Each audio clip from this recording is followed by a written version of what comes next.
Instructions, Procedures, and Policies, the Essentials of Technical Communication, Chapter 10. The purpose of this video is to provide the audience with a better understanding of the content in Chapter 10 of the required text for this course. In this video, we will identify the differences between instructions and procedures and explain when each should be used, the significance that effective procedures and instructions have in the workplace, and highlight best practices regarding the planning and designing of effective procedures.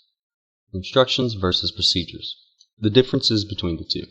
Both communicates information to the reader.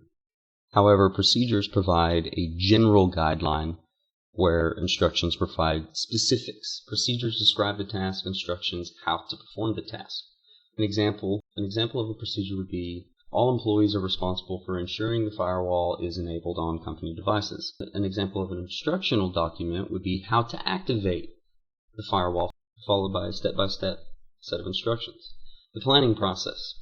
The planning process is very important. Instructions and procedures should be successful at delivering information, enabling the reader to effectively perform the task. Instructions and procedures should be easily read, easily understood, clear, concise, not confusing. They should be easy to follow. The reader should not have to reread the instructions to perform the task.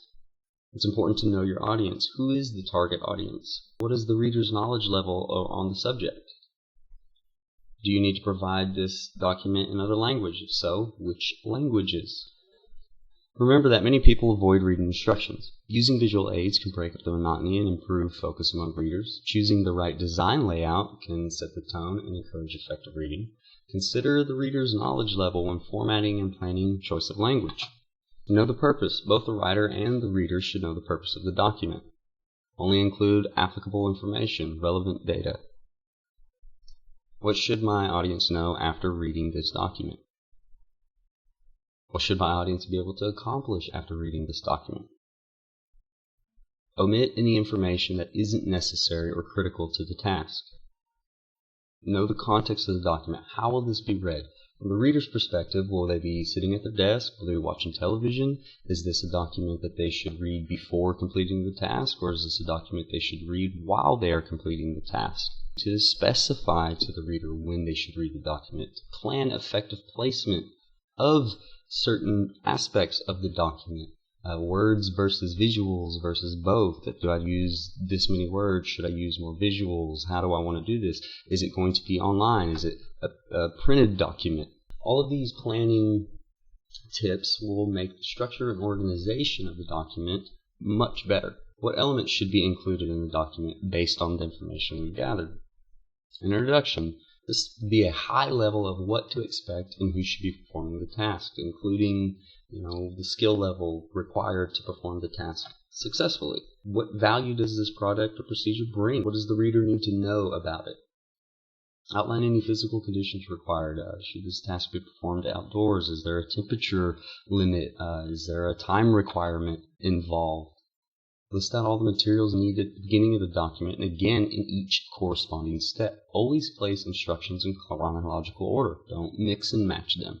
Make sure to number each step, name each step, and give a purpose for each step. It's completely okay to list a step, skip down a line, and write another completely separate sentence explaining why this step is necessary. And don't be afraid of overwarning or what's called warning fatigue. It's always a good idea to include the safety warnings, and it's better to include more than not enough. Safety hazards and warnings are a critical aspect of a technical document. They must be included. It's imperative to include adequate safety warnings and to identify hazards when designing instructions and procedures. Poor planning and designing of written procedures and instructions could result in financial and legal liability for an organization. A company may experience a loss of revenue because of an injury or because of a customer returning a product due to ineffective instructions. And all these things are not the outcome that we want. Technical documents may seem like a daunting task or complex or hard to comprehend or hard to write. But if we remember these tips, we will all be successful at writing technical procedures and technical instructions and policies.